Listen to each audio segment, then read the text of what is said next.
سلام، به آشپزخونه آبی من خوش اومدین. میبخشید که من مدت طولانیه که هیچ ویدیویی پخش نکردم، ولی خب از این به بعد قول میدم که هفته یکی دوتا حتما براتون پخش کنم. امیدوارم که خوشتون بیاد. غذایی که امروز میخوایم بپزیم یه غذای خیلی ساده و سریع هستش که به کوکوی لوبیا سبز هستش. برای تهیه کوکوی لوبیا سبز در حدود 600 گرم لوبیا هستش که هم میتونین فروزن مصرف کنین، هم میتونین تازه‌شو بخرین، به این اندازه خورد کنین و بعداً تو آب جوش باید اینا رو بپزین.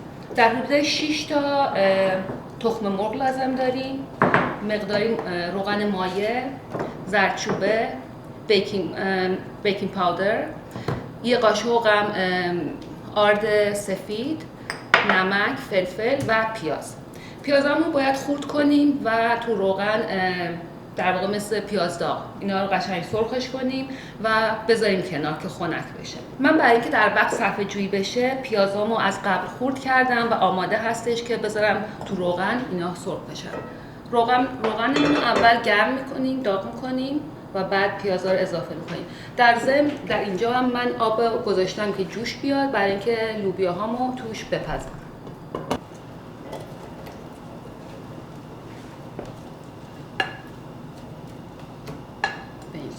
پیازا رو ریختم تو روغن داغ و میذارم که یه کمی طلایی بشه. خواهش میکنم نذارین مثل پیاز داغ خیلی سیاه بشه، قهوه‌ای بشه.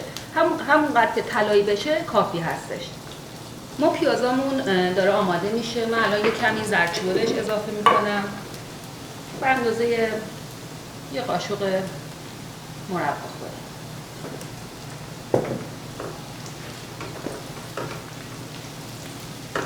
و میذارم زردچوبه باهاش حسابی بپزه. آبمون هم جوش اومده. در ضمن لوبیاهامون رو میریزیم توش که بپزه و آماده بشه. مواظب باشین آب نپاشه روتون.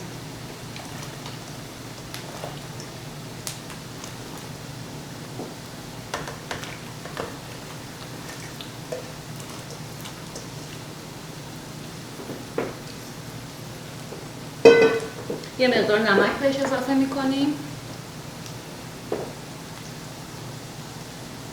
درشو میبندیم که آب پز بشه. پیازامون یک کم دیگه آماده است. بعد میذاریم کنار تا خنک بشه کاملا.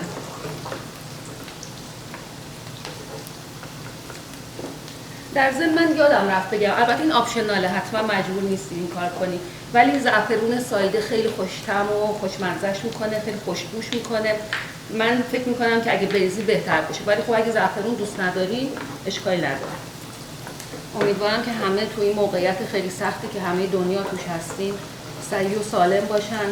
میدونم خیلی سخته، بیشتر از 1 ساله که این اتفاق افتاده و همه دنیا رو درگیر خودش کرده، ولی مواظب خودتون باشین، مواظب خانواده‌تون باشین. تمام قوانین رو که میگن خواهش میکنم رعایت کنین، چون واقعا اثر داره.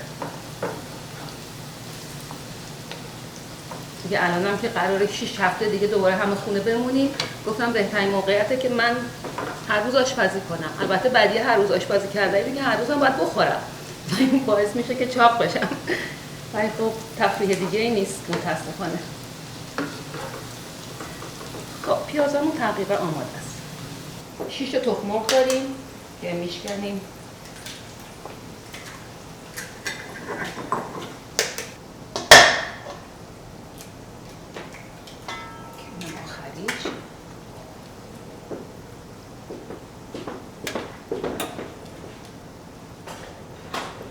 اینا رو قشنگ با هم مخلوط کنیم.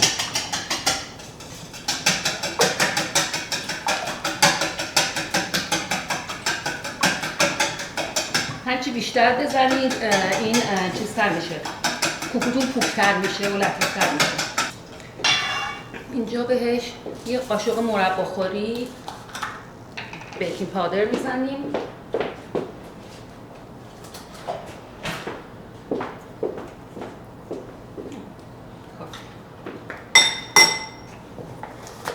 یه قاشق نیم در واقع آرد سفید مصرف میکنیم. نمک به هر اندازه که دوست داری. نمک بعدن که لوبیا ریختم دوباره مزه میکنم ببینم نمکش خوبه یا نه. و فلفل سیاه.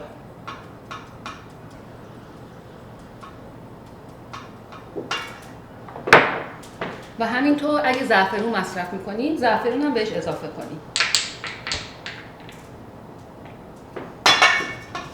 دوباره این مصرف رو انقدر به هم میزنید که تمام آردار جذب تخم مرغا بشه، گوله گوله نمونه. یه سری به لوبیا ها میزنیم که ببینیم پخته یا نه. یه دونه‌ش رو با دستتون فشار بدید. بله این آماده است. خاموش کنید و بریزید تو آبکش. من آبکش گذاشتم اینجا تو سینک.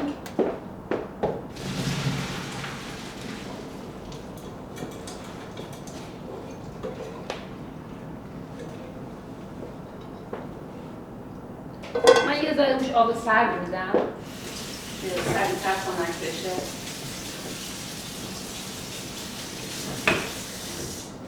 بذارین کاملا لوبیاهاتون خنک بشه، وگرنه اگه الان بریزین تو تخم مرغتون به هم میچسبه و یه چیزی مثل اسکرامبل اگ میشه. حالا ببینید چقدر همه آردار قشنگ داخل تخم مرغ حل شد و هیچ گوله گوله نیستش. میبینید رنگ قشنگ زعفرون هم توش دیده میشه. فقط باید منتظر بشیم که لوبیاها سرد بشه. پیازمون هم آماده است. روغن اضافه‌شو من گرفتم که روغن زیاد نداشته باشه. صبر می‌کنیم اون که سرد شد بقیه مراحل رو بهتون نشون میدم. لوبیاهامون خنک شد. من الان فقط کاری که میخوام بکنم اینه که تا جایی که میتونم آب اضافه‌شو ازش بگیرم و بیارم که به شما نشون بدم. همینطور با دستتون فشار بدین و آب اضافه لوبیا رو بگیرید.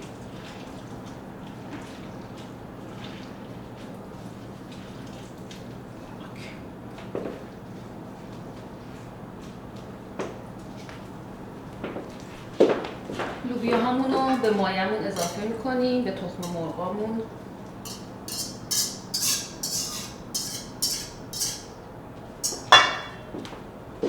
و همینطور پیاز داغمون هم اضافه میکنیم.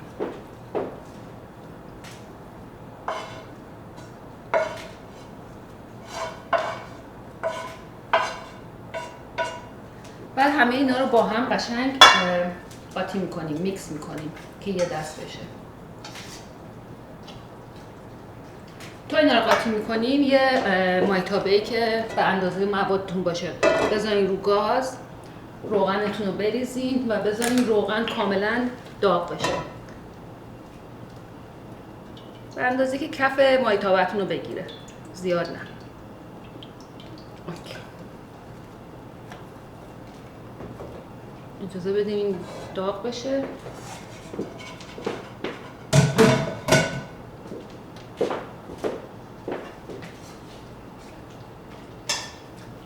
اینجا میتونین یه ذره بچشین ببینین که آیا نمک و فلفل به اندازه کافی داره یا نه. من یه قاشق بیارم.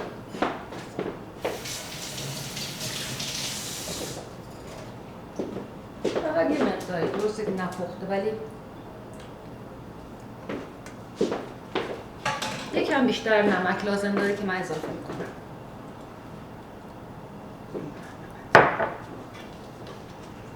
ببینین قشنگ با هم دیگه مخلوط شدن و آماده پخت هستن. و اینکه ببینین روغن داغ یا نه یه ذره از مایه‌تون رو بریزین. نه هنوز اونقدر داغ نیست. اول رو شعله زیاد بذارین که روغن داغ شه. وقتی اینو میریزین خودشو بگیره. بعد بذارین رو شعله متوسط رو به پایین که یواش یواش بپزه و نسوزه.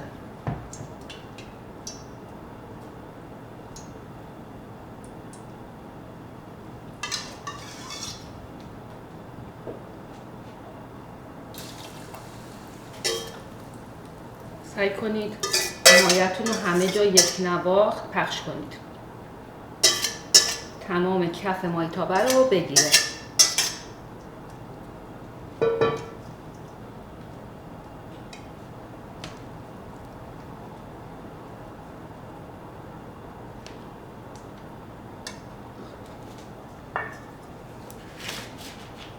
هنوز روی زیاد هستش.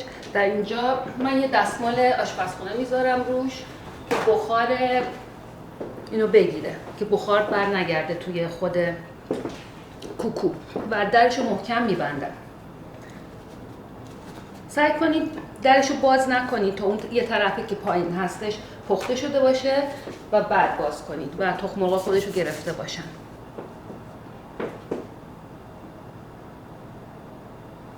یکم صبر میکنم، بعد شعله رو میارم پایین.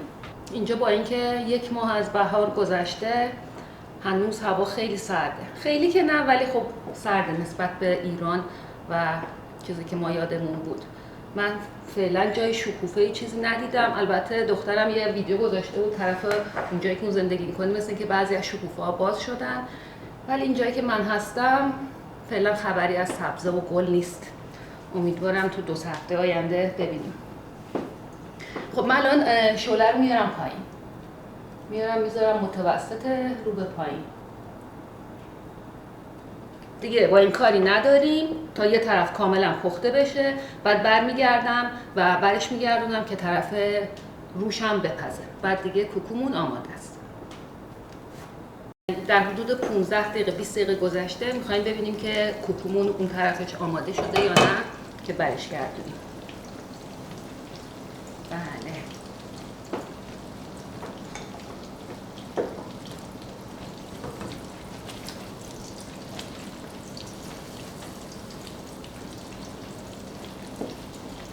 اگه بتونم سالم برش گردونم.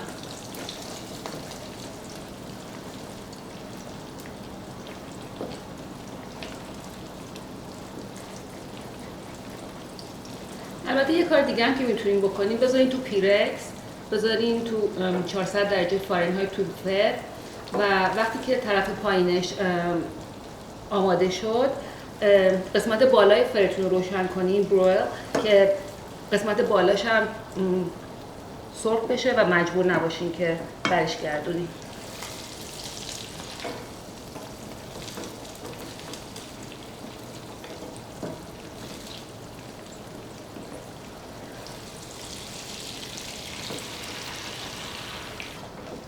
حالا دیگه صبر میکنیم اون طرفش هم بپزه.